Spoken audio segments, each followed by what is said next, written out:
Welcome back to voice of God channel. మనం చాలా విషయాలను డిస్కస్ చేశాం. ఈరోజు మనం ఇంకొక విషయాన్ని డిస్కస్ చేస్తున్నాం. అదేంటంటే చాలా ఇంట్రెస్టింగ్ ఉంటుంది. ఎవరు చెప్పనటువంటి విషయాన్ని మీతో పంచుకోవడానికి ఇష్టపడుతున్నా. The Codex Gigas. The Codex Gigas అనంటే సాతాను రాసినటువంటి బైబుల్. సాతాను తాను కూడా ఒక బైబుల్ రాయడానికి ఉద్దేశించి ఈ యొక్క కార్యక్రమాన్ని ప్రారంభించడం జరిగింది. దీన్ని స్కిప్ చేయకుండా ఆఖరి వరకు చూడండి. చాలా ప్రాముఖ్యమైనటువంటి విషయాలు, ఆత్మీయ సత్యాలను మీకు తెలియపరచాలని ఆశిస్తున్నాను. ఇందులో ముఖ్యంగా మనకి పరిశుద్ధ గ్రంథం ఉంది.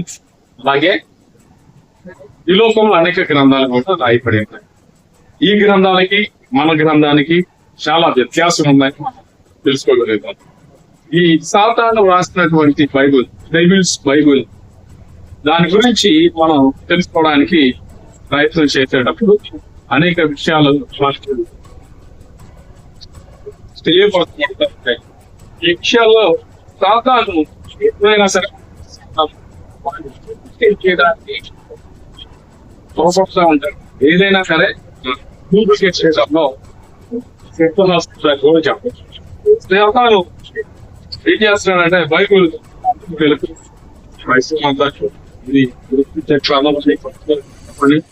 ఈ గ్రంథంలో యేసు ప్రభువుని సొంత రక్షకునిగా అంగీకరించిన ప్రతి ఒక్కరు కూడా అందులో రాయబడినటువంటి జీవ వాక్యాన్ని ఆధారం చేసుకొని జీవించే వారిగా ఉంటారు. అయితే ఇక్కడ పవిత్ర గ్రంథంలో రాయబడినటువంటివే కాక చాలా రోజుల ముందుకు కూడా ఈ యొక్క బైబుల్ గ్రంథము అందరూ అనేక భాషల్లోనికి తర్జుమా చేసినటువంటి కాలం. సాతాను కూడా దానిని ఒక గ్రంథం ఉందని మనకి చాలా వరకు తెలిసి ఉండకపోవచ్చు. నేను ఈ యొక్క విషయాన్ని మీకు చెప్పాలని ఆశపడుతున్నా. ఈ యొక్క విషయం ఏంటంటే 13వ శతాబ్దంలో చాలా మంది క్రైస్తవులుగా మారుతున్నటువంటి తరుణం, ప్రపంచమంతా ప్రేమతో నింపబడుతున్నటువంటి సమయం. ఇప్పుడు ఒక సన్యాసుల గుంపు, అంటే క్రైస్తవులుగా మారిన వారు అనేకులు సన్యాసులుగానే ఉండిపోయేటువంటి పరిస్థితులు ఆ రోజుల్లో వారు ఏర్పాటు చేయడం జరిగింది. ఈ పరిస్థితులలో కొంతమంది చిన్న చిన్న తప్పులు చేస్తూ ఆ తప్పులను బట్టి అనేకమైన అధిక శిక్షలను వారికి గురి చేసేవారుగా ఉంటారు. పదవ శిక్ష, తప్పు చేసిన శిక్ష ఉంది. అలాగే క్రైస్తవ సన్యాసులు, మాంకులు తప్పు చేసినా కూడా శిక్ష ఉంది. ఈ విధంగా ఉన్నటువంటి పరిస్థితుల్లో ఒక క్రైస్తవ సన్యాసి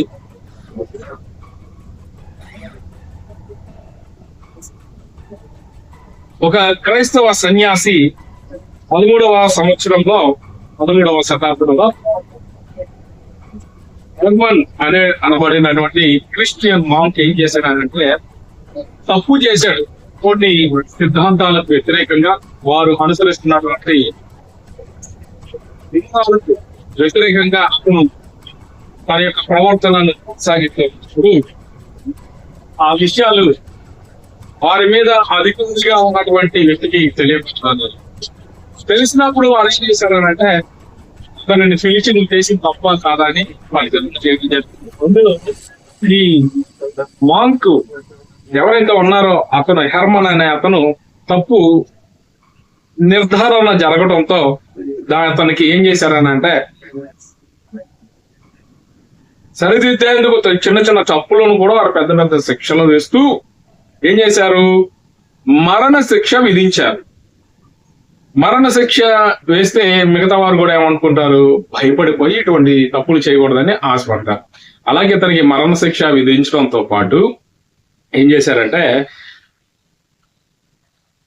కొరడాలతో కొట్టడం, హింసించడం కూడా చేసేవాళ్ళు. ఇలాగా ఉన్నటువంటి ఇతనికి ఒక ఆలోచన వచ్చింది, నేను ఒక పుస్తకాన్ని రాస్తాను, ఈ పుస్తకాన్ని రాసినప్పుడు మీరు నా శిక్షను రద్దు చేయగలుగుతారా అని మాంకుని అతనిని అడిగినప్పుడు సరే రాయమని అడుగుతాడు. అతనికి సమయం ఇచ్చాడు. అలాగే అతను ఏం చేస్తున్నాడనంటే ఒక పుస్తకం రాయడం అంటే సామాన్యమైనటువంటి విషయం కాదు. ఈ పుస్తకం రాయాలనంటే ఆ రోజుల్లో పెన్ను లేవు, ఆ రోజుల్లో పేపర్ లేదు మన దగ్గర ఉన్నట్టుగా. చర్మం మీద రాయాలి, లేదా ఇంకు సీస రక్తంతోనో లేదంటే అక్కడ ఉన్నటువంటి ఏదైనా వస్తువుతోనో సిరా చేసుకుని రాయాలి. ఇటువంటి పరిస్థితుల్లో అతను రాస్తానని చెప్పి అక్కడ నుండి బయలుదేరి వచ్చేసి భయపడినటువంటి హర్మను రూమ్లోకి వెళ్ళిపోయి ఇక్కడ రాత్రి సమయంలో గడుపుతున్న పుస్తకాన్ని రాయడానికి ప్రారంభించినప్పుడు ఒక ఆలోచన అతనికి రావడం జరిగింది. ఈ రాత్రిలోనే కొంచెం అంతా ఆశ్చర్యపడేటువంటి కాబట్టి నాకు శిక్షణ సాయం జరుగుతుంది కదా, మరి ఇప్పుడు నేను ఈ పుస్తకాన్ని ఎలా రాయాలి ఏంటి అని ఆలోచన చేస్తూ తక్కువ సమాజానికి ఉపయోగపడేలా కానీ అని ఆలోచన చేస్తూ ఆయన ఏం చేస్తున్నాడంటే పుస్తకం రాయగలిగితే అని ప్రార్థన చేయడం కర్మం ఒకడే వాకంగా గట్టుకొని ఏం చేస్తానంట పుస్తకం రాయడం ప్రార్థన చేయడం. ఈ పుస్తకం అంటే ఏంటి? 1 పేజీ 2 పేజీలు 3 పేజీలు కాదు. పుస్తకం అంటే దాదాపు ఒక 200-300 పేజీలు కలిసి ఉన్నదాన్ని పుస్తకం అంటారు. కాబట్టి రాత్రికి రాత్రి ఎలా రాయగలుగుతాడు? ఈ రాయలేనటువంటి ఈ పరిస్థితుల్లో అతను ప్రార్థన చేయడం ప్రారంభించాడు. ఎవరికి ప్రార్థన చేయడం ప్రారంభించాడు అని మనం చూస్తే దేవునికి కాదు అండి, చూసుకోండి, దేవునికి ప్రార్థన చేయడం లేదు. అతను లూసిఫర్ కి ప్రార్థన చేయడం ప్రారంభం. లూసిఫర్ కి ప్రార్థన చేస్తూ ఏమని అన్నాడంట, నాకు ఈ శ్రమ నుండి నువ్వు తప్పించాలి అని చెప్పినప్పుడు లూసిఫర్ అతనికి ప్రత్యక్షమై కర్మను ఎదుట నిలబడినప్పుడు ఎదర్కను తన హృదయంలో ఉన్నటువంటి ఆలోచనలన్నీ కూడా అతనికి చెప్పడం జరిగింది. అతను ఒక కండిషన్ పెట్టాడు. లూసిఫర్ ఏం చేశాడు? కండిషన్ పెట్టాడు, నేను మీరు చెప్పినట్టుగా చేస్తా, మరి నువ్వు నేను చెప్పినట్టుగా నువ్వు చేయాలి అని చెప్పి నీ ఆత్మను నాకు అప్పగించు, నీ ఆత్మను లూసిఫర్ హ్యాండ్ ఓవర్ చేయాలి, నా హ్యాండ్ ఓవర్ నువ్వు చేయాలి అని చెప్పినప్పుడు సరే అని తను అలాగే ఒప్పుకున్న తర్వాత ఈ పుస్తకాన్ని రాస్తూ ఉన్నటువంటి గొప్ప సమయంలో ఈ హర్మన్ పోయి నిద్రలోనికి జారుకున్నాడు. ఎప్పుడైతే తన ఆత్మను చూసి హ్యాండ్ ఓవర్ అయిపోయిందో ఇతను నిద్రలోనికి జారుకోవడం జరిగింది. ఈ నిద్రలోనికి జారుకున్న తర్వాత వీరు ఏం చేస్తారంటే లూసిఫర్ తెల్లారేటికి ఇతను తిరిగి వెనుక వచ్చి చూసేసరికి ఏమైపోయిందంటే పుస్తకంతో చక్కగా బైండింగ్ చేసి ఆగిపెట్టాడు. చూసి ఆశ్చర్యపోయాడు, ఏంటి ఇలా ఉంది అని దాన్ని తీసి చదివి ఒక తన అధిపతి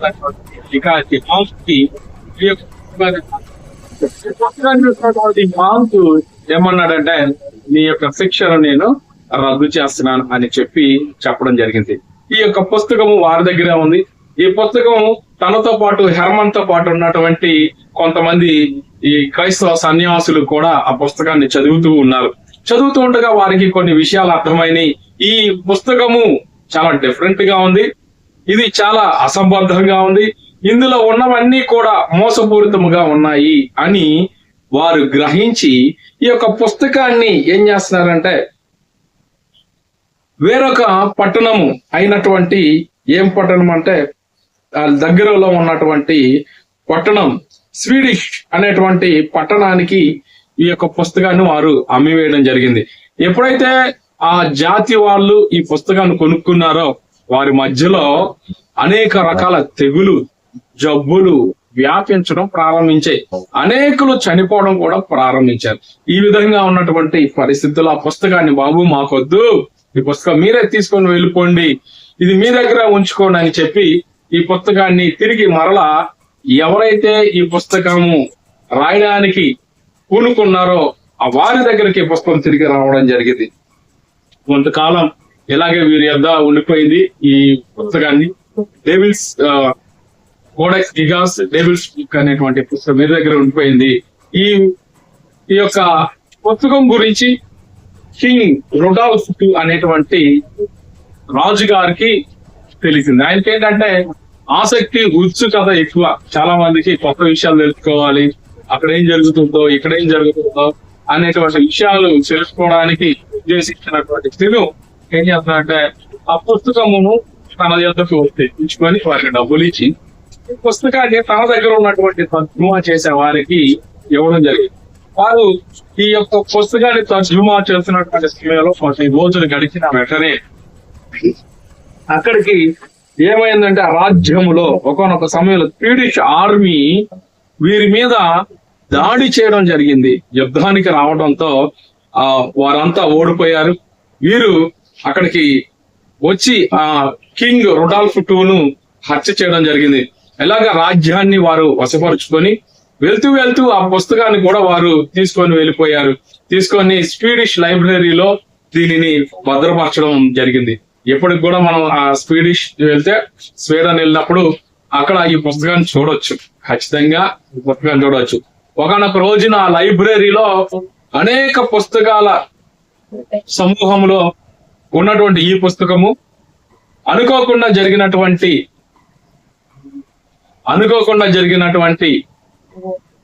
ప్రమాదంలో, దుర్ఘటనలో, అగ్ని ప్రమాదంలో అన్ని కాలిపోయినాయి. పుస్తకాలు లైబ్రరీ మొత్తం బూడిదిగా మారిపోయింది. కానీ ఒక్క కోడెక్స్ గిగాస్ అనేటువంటి పుస్తకం, సాతాను చేత రాయబడినటువంటిది డెవిల్స్ బైబిల్ అనేటువంటి ఈ పుస్తకం మాత్రం చెక్కు చెదరకుండా అలాగే ఉండిపోయింది. అద్భుతం కదా. ఇది ఏంటి, ఇది ఇలాగా ఉంది, Codex Gigas the Devil's Bible అని అందరూ దీన్ని పిలిచారు. భయపడ్డారు ఆ పుస్తకాన్ని చూసి.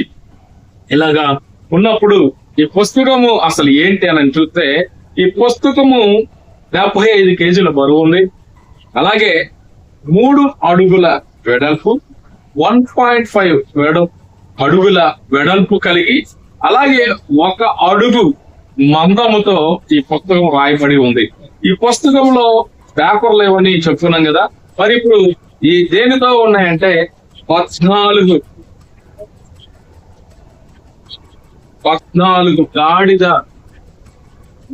గాడిదల చర్మంతో ఈ యొక్క పుస్తకం రాయడం జరిగింది.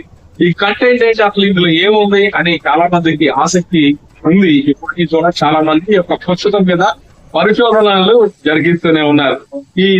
ఈ కంటెంట్ ఎలా ఉంటుందని అంటే, బైబిల్లో రాయబడి ఉన్న ప్రతి విషయానికి, ప్రతి మాటకు, ప్రతి సందర్భానికి ఎగైనెస్ట్ గా వేరుగా ఈ యొక్క మాటలు ఈ కోడెక్స్ గిగాస్ అనేటువంటి పుస్తకంలో రాయడం జరిగింది. ఏమున్నాయి, బైబిల్ గ్రంథంలో ఆపోజిట్ గా ఇవి రాశారు. బైబిల్ దేనినైతే పాపం అని చెప్తుందో ఇది కోడెక్స్ గిగాస్ ఏం చెప్తుందంటే ఇది పరిశుద్ధము, నమ్మకమైనది అని అందులో రాయబడి ఉందని చాలా సార్లు చూడగలుగుతారు. ఈ పుస్తకము ఏం చెప్తుందంటే పాపము కాదని చెప్తుంది. పాపము కాదని చెప్తుంది బైబిల్ చెప్పినటువంటి దాన్ని. బైబిల్ చూపించేటువంటి జీవ మార్గాన్ని అది నరక మార్గం అని కోడెక్స్ గిగాస్ లో రాయబడినటువంటి డెవిల్స్ బైబిల్లో ఈ యొక్క మాటలో చెప్పడం జరిగింది.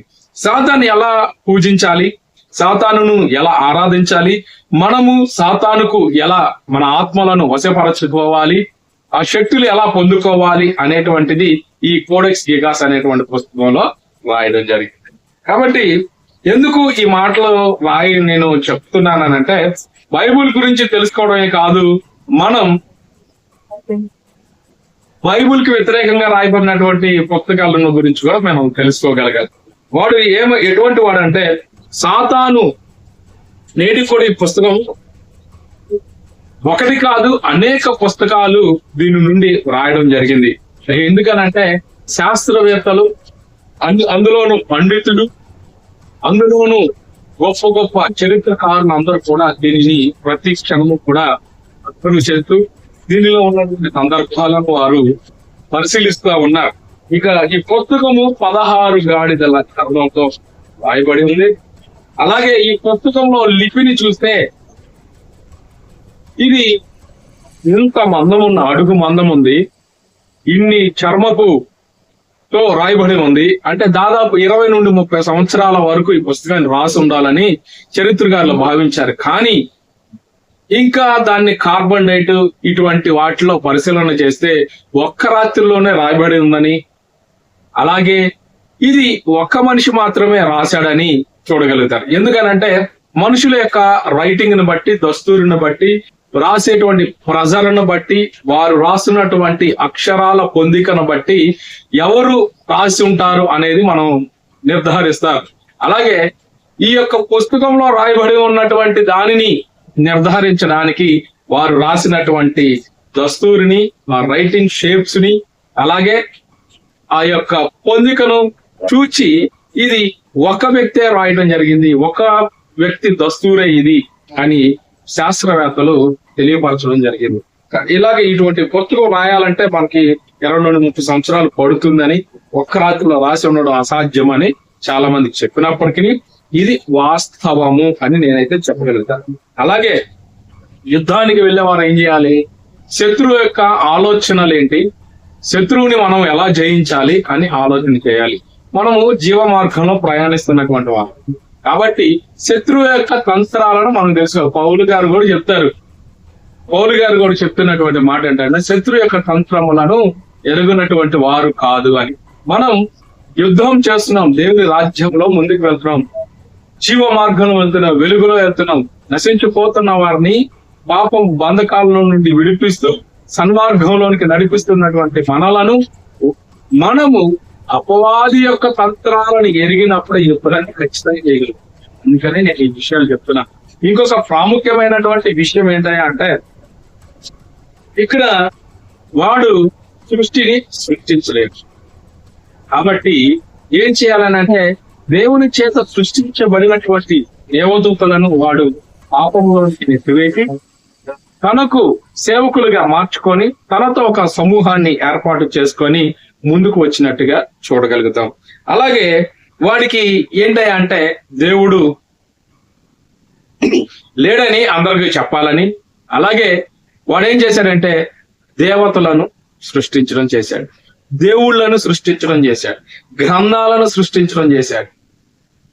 అలాగే మతాలను, కులాలను, జాతులను, వర్ణాలను, ఇలాగా వారిలో ఉన్నటువంటి ఐడెంటిటీని, ఏకత్వాన్ని తీసివేసి వారిని పూర్తిగా ఎందుకు కాని వారిగా మార్చాలని, జీవ మార్గాన్ని గుర్తించకుండా చేయాలని వాని యొక్క ఉద్దేశంగా మనం చూడగలుగుతాం. అందుకనే దేవుడు మనలను కూడా వాడి యొక్క సిద్ధాంతాలను, వాని యొక్క ఆలోచనలను గుర్తెరిగిన వారిగా మనం ఉండనప్పుడు దేవుడు మన పట్ల అద్భుతం చేస్తాడు. అందుకని నిజమైన దేవుణ్ణి మనం తెలుసుకోగలగాలనంటే దేవుడు ఎవరో మనకు ఆసక్తి కలగాలి. నిజము ఏంటి, అబద్ధం ఏంటి, సత్యం ఏంటి, అసత్యం ఏంటి అనేది తెలుసుకోగలిగితే మనం ఈజీగా జీవ మార్గాన్ని మనం గుర్తించగలుగుతాం. అపవాది ఎప్పుడు కూడా తిన్నని లైన్ గీస్తాడు మన జీవితంలో, అది జీవ మార్గానికి తీసుకొని వెళ్తుందా, నరక మార్గానికి తీసుకెళ్ళి వెళ్తుందా అనేది మనము గ్రహించగలగాలని అంటే మనము ప్రార్థన చేయాలి, పరిశుద్ధాత్మతో నింపబడాలి, దేవుని కోసం జీవించాలనేది నా యొక్క ముఖ్య ఉద్దేశంగా నేను చెప్పగలుగుతా. మరి సునాయాసంగా సాగిపోతే మనము ఇబ్బందులకు గురి అవుతామని వాడు నిత్య జీవ మార్గాన్ని గుర్తించకుండా ఉండడం కోసమే అనేక దేవుళ్లను, దేవతలను వాడు సృష్టించడం జరిగింది. కాబట్టి ఈ అనేక తెగుళ్ళు, జబ్బులు రావడానికి గల కారణాలు కూడా ఈ యొక్క కోడెక్స్ గిగాస్ అనేకులు నటించిపోయినట్టుగా దానిని ఆలోచన చేసి దానిలో ఉండే వారు ప్రయాణం చేయడం వల్ల ఇటువంటి ఇబ్బందులు మనం చూస్తాం. బైబిల్ గ్రంథంలో, సంగతి గ్రంథం 22వ అధ్యాయంలో చెప్తున్న 18వ వచనంలో చెప్తున్నారు, ఎవడైనాను వీటితో మరి ఏదైనాను కలిపిన ఎడల ఈ గ్రంథంలో రాయబడిన తెగుళ్ళు దేవుడు వానికి కలుగజేయను. ఎవడైనాను ఈ ప్రవచన గ్రంథమందున్న వాక్యములలో ఏదైనాను తీసివేసిన ఎడల దేవుడు ఈ గ్రంథంలో వ్రాయబడిన జీవ వృక్షములో పట్టణములో వానికి పాలు లేకుండా చేయను. అవును, ఈ కోడెక్స్ గిగాస్ కూడా అంతే. ప్రజలను సన్మార్గంలోనికి ప్రయాణించకుండా అక్రమమైన మార్గంలోనికి ప్రయాణించడానికి వాడు పునాది వేశాడు. కాబట్టి ప్రియులారా, మనం సన్మార్గాన్ని, జీవ మార్గాన్ని గుర్తెరిగి జీవించాలి. ఈ కోడెక్స్ గిగాస్ చాలా భయంకరమైనటువంటి పుస్తకం. ఇది అనేకులను, ఆ యొక్క శక్తులను, ఎవరైతే మనుషులు ఆత్మను అపవాదికి అప్పగించుకుంటారో, ఇల్యూమినటీలోనికి వెళ్ళిపోతారో వారికి వాడు కొన్ని పవర్స్ నిచ్చి ఈ భూమి మీద తన రాజ్యాన్ని స్థాపించాలని కోరుకుంటాడు. కాబట్టి ప్రభువు మనకు ఎలాగైతే పరిశుద్ధాత్మను అనుగ్రహిస్తాడు, అపవాది కూడా డెవిల్స్ స్పిరిట్ ని వాడికి అనుగ్రహిస్తాడు. డెవిల్స్ స్పిరిట్ మనుషుల్లోనికి వచ్చినప్పుడు వాడు పాపం చేసేవాడిగా, క్రూరుడిగా, మడ్రిస్ట్ గా, రేపిస్ట్ గా, ఇలాగా అనేక రకాలైనటువంటి భయంకరమైన వ్యక్తులుగా, అలాగే పిల్లలను బలిచ్చేటువంటి వారిగా, పూజలు చేసేటువంటి వారిగా, ఇలాగా అనేకమైనటువంటి యొక్క శక్తుల కోసము వారు ప్రయాసపడుతూ ఉంటారు. ఇటువంటి వారికి అపవాది తన యొక్క శక్తిని వారికి దారపోస్తూ ఉంటాడు, తమ ఆత్మలను అపవాదికి అప్పగించుకోవడం ద్వారా. కాబట్టి ప్రియులారా, దేవుడు ఇటువంటి వారందరిని కూడా రక్షించేవాడు, విడిపించేవాడు, నమ్మకంగా అద్భుతాలు చేసేవాడు ఆయన ఒక్కడే. కాబట్టి మనం జీవమార్గము, సన్మార్గము, నరక మార్గము ఏంటిదో తెలుసుకొని జీవించినప్పుడు అద్భుతంగా మన జీవితాలు కట్టబడతాయి. కాబట్టి ఈ కోడెస్ గిగాస్ లో హెర్మన్ తన జీవితాన్ని అప్పగించుకొని నశించిపోయాడు. మనము దేవునికి మన ఆత్మలను అప్పగించుకొని జీవాన్ని పొందుకుంటూ దేవుని రాజ్యంలో యుగ యుగాలు జీవించాలనేదే నా యొక్క ముఖ్య ఉద్దేశం. కాబట్టి మనం కూడా దేవుని సన్మార్గంలో, జీవ మార్గంలో దేవుడు ఎవరు, దేవుడు కానిదేంటో తెలుసుకొని ముందుకు వెళ్ళాలని నేను ఆశపడుతున్నా. మీరు కూడా చక్కగా దేవుడు ఎవరో, దేవుడు కానిదేదో తెలుసుకొని ముందుకు వెళ్ళాలని నిర్ణయం తీసుకోండి. దేవుడు మీకు తోడైంది నడిపించును గాక.